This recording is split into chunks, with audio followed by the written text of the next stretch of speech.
your initial why as to why you started going to the gym, why you want to become in shape. If it's very shallow and short term, I wouldn't say it's impossible. It's just going to make it a lot harder to actually reach that goal, because this is a longer term goal, probably for many years for a lot of you guys, like it was for me.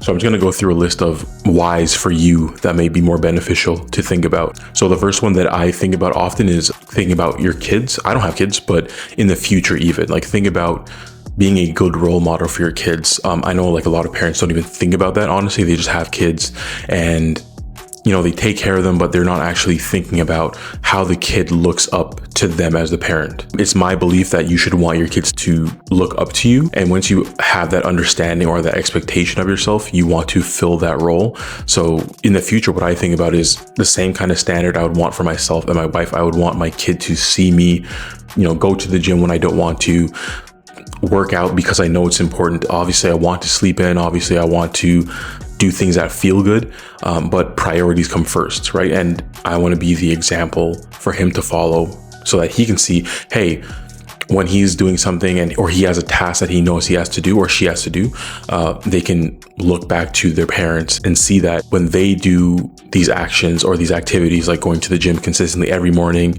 the same time, the same eating routine, for example, it's hard for them too, but they just do what needs to be done. And I think that setting that expectation and wanting to be that role model for your kids is a very good why that I don't see a lot of people having.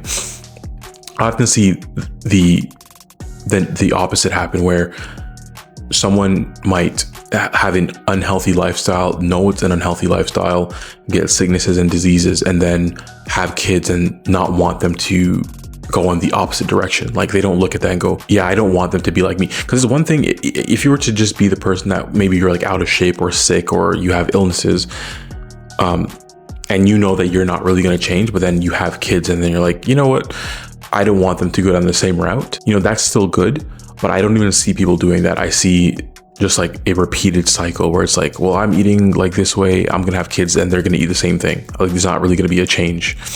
And then attached to that would be genetics wise. Like I actually look at having kids as you passing off some type of health inheritance, almost the same way that you can save up money before you have kids and actually that be the focus. And then when you have kids, they hit 18, you can give them $20,000 that you saved up over the 18 years, and it's not a ton of money, but it's a lot more money than nothing. And it does a lot like that. Your kid can now go buy their first car, right? They have a little money to keep them sustained, and they can start saving and investing, whatever the case may be.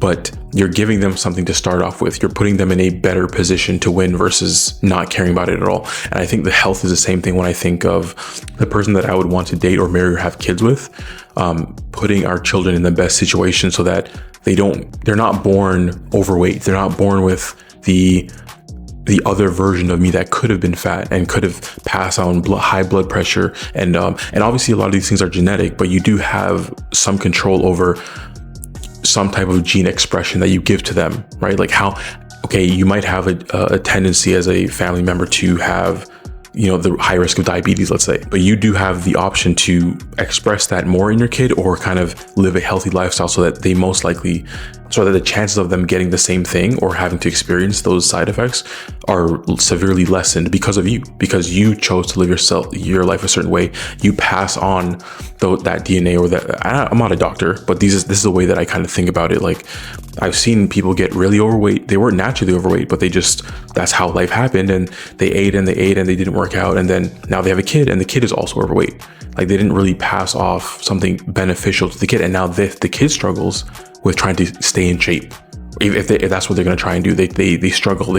They're breathing heavy. They have asthma. Like all of these different things are things that I think about. And I think it's another great why that you can kind of implement or just think about for the future. Like even when I eat something that's really heavy, or had a bad week of eating, I genuinely think like, okay, what damage did I do to my body? And what type of if it's damaging my body, then it would have to, on some level, even if you couldn't see it, it would have to on some level damage the body of the person that you're creating with the same cells that you have. You know what I'm saying? I'm not, again, like I'm not a scientist, but that's another way that I think about it. Another why, this one's a powerful one for me too. Sometimes you're scrolling Instagram and you're seeing women that are very in shape, like the woman of your dreams, for example. And I genuinely will think to myself, am I the type of person that she would want to see representing her? Am I the type of person that she would want walking beside her? Because these are things that you need to think about at the end of the day, right? Like we can all want this type of woman or that type of woman, and this is not gender based. The same thing for women. Like if you want somebody that looks a certain way, that's way beyond average, then you should be questioning yourself and saying, okay, like if that's what they are and I find that attractive, like what do they find attractive as well? Like would they be proud if I came up to speak to them? Because this is what happens too. If you go up to a woman and let's say she's taken, or let's say she's not interested, even just being in shape, even just being good looking because you've taken better care of yourself, a lot of them will give you extra leeway, right? Because attractive people like attractive people. When I think about dating, if I know the standard of woman that I want in terms of fitness, let's say just fitness, I'm definitely holding myself to that same standard. Like I'm not going to be the 300-pound person who's expecting their wife to be a supermodel. Like if I want a woman who is an amazing physique, a top 1% physique, that's absolutely what I'm going to be working towards. Because I don't want to be in a situation where I'm just receiving. I want to give what I'm receiving. If I want someone that's in very good shape, I want them to also have someone that's in very good shape. Most likely that's what they're going to want. Not saying that everybody wants that, and that's beneficial too, because even when I'm with a girl and she's in very good shape, amazing shape, it makes it that much harder to look elsewhere. And people will say, oh, you shouldn't be doing it anyways, but everyone's human. Women are human, men are human. We all have a wandering eye, but it makes it so much harder when you know that you have better at home. Like I can genuinely say, and not fake it. Like a lot of people want you to fake it and be like, call me the most beautiful girl in the world. And it's like, you don't even work. You don't even try. You don't even try to be the most beautiful girl in the world. You know what I'm saying? Like, but when you have a girl that's again in shape, dedicated to this, it does make it very easy to go out into the regular world and just see like, I genuinely have a much better looking woman than 99%. It's hard to have a wandering eye, like when you have better at home, you know what I mean? So dating opportunities, because dating opportunities will dramatically increase if you're in shape. And a lot of guys, especially today, struggle with dating. They struggle, especially on online dating. Being in shape with online dating is such a cheat code that I shouldn't say that you shouldn't have to try, but I still think that men dramatically underestimate how important it is to be in shape in a world where the majority of men are not in shape and not close to it.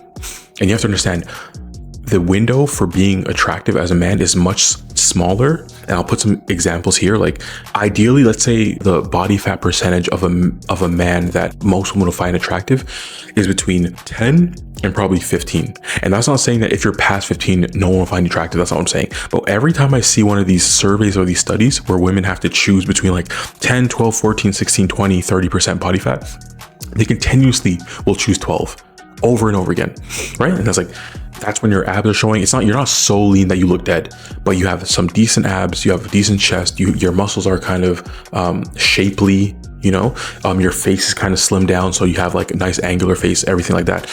The window of that for men is very small. Like I said, 10 to 15, typically that's where you're going to be like peaked. But I've seen women who are, and again, it's going to be different for women, but the window is wider. They can be 15% body fat and be very attractive to a lot of men, but they can also be 30% depending on where it's distributed.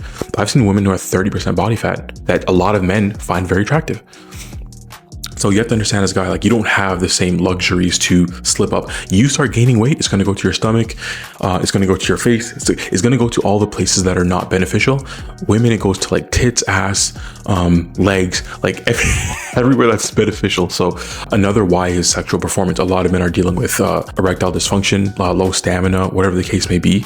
Being in shape, you have to understand, if you want to be the one that like women fantasize about, you have to think about what they're fantasizing about. Most of them are not fantasizing about a very skinny guy or a guy with like a beer gut. And that's the reality. None of these books that they buy and sell out with the male character as the main character that they're fantasizing about is ever built like the beer gut or the very skinny one. It's always chiseled this It's always chiseled this.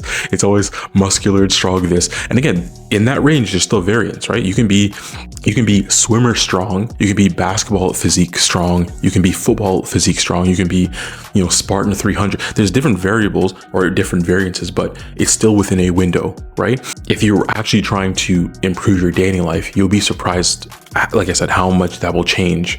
So if that's something that you actually care about, then you have to understand that, hey, this is something that it might be the most powerful because it's something that you can start tomorrow.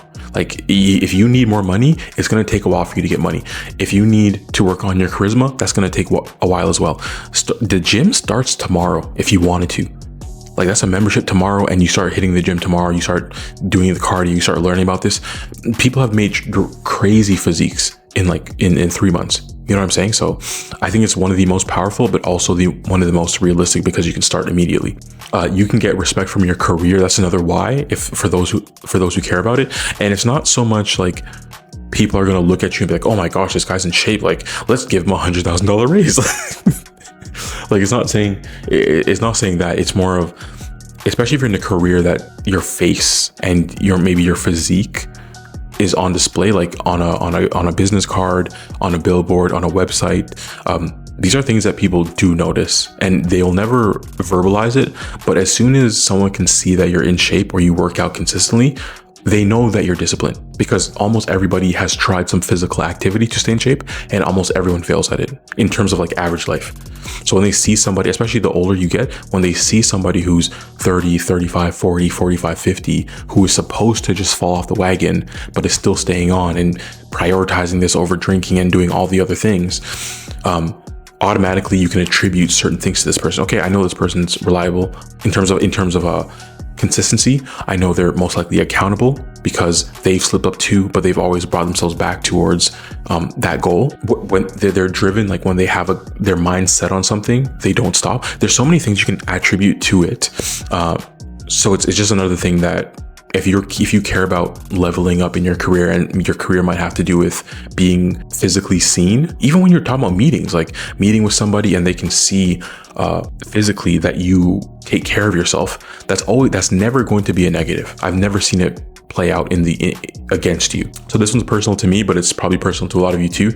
Making God proud. So I do believe in God, and I also believe that we are made in his image, and I do because he gave us a choice. We have the choice to stay in shape or take care of our body. Our body's supposed to be a temple, and when you put something in your body, and this is not saying you can never cheat, like when you have a cheat meal or anything like that, but the overall idea of taking care of your body to make the creator proud of what you're doing with his creation also speaks to me as well, because like that's just one half of it, but the other half is, that if you don't take care of it, that you can end up very diseased, very sick. A lot of the blessings that he gave you in terms of visibility, like in terms of eyesight, being able to hear, being able to speak, being able to move all your limbs freely, you don't take care of yourself, you start losing a lot of those things. I've seen people get blind because of sickness. I've seen people lose hearing because of sickness, losing limbs, all types of different things. And that's not saying that every single illness is preventable, but I think it's 80% could be prevented by exercise and dieting. So that's another why that I like to think about in terms of, it's almost like the parent thing. Like you want your child to look up to you and be proud of what you see. Well, I want God to look at me and be like, you know what? You're actually doing well with the body that I gave you. You actually made it better in terms of like from its natural form. Like obviously I didn't have this muscle when I was born. Like I want him to see the effort, so that might be something that interests you as well. Aspirations to be wealthy, but not being able to utilize it. So it's like a lot of people, you can see them, they'll eventually become wealthy, they get rich, and they get the Lamborghini and they can't fit in it. Or they're so uncomfortable because they're overweight, they can't fit in it. They move to this location and they can't enjoy the trails because they're overweight. They can't hike for too long. These are things that I think about as well. I don't just want to be wealthy. I don't just want to be financially secure. I want to be able to enjoy it. That's the other part that people forget about. So it's like it means nothing to me really if I have all the money in the world and my health is poor. And a lot of rich people with poor health will tell you that all the time. Right? Like you don't want to be the person that's in and out of the hospital. Money doesn't matter at that point. There's some things money can't fix at the end of the day, right? I want to be able to play with my kids, my friends, as long as I can. And I just don't forget that health is probably the most important thing. Even though I'm somebody who's definitely financially driven, health is definitely above that.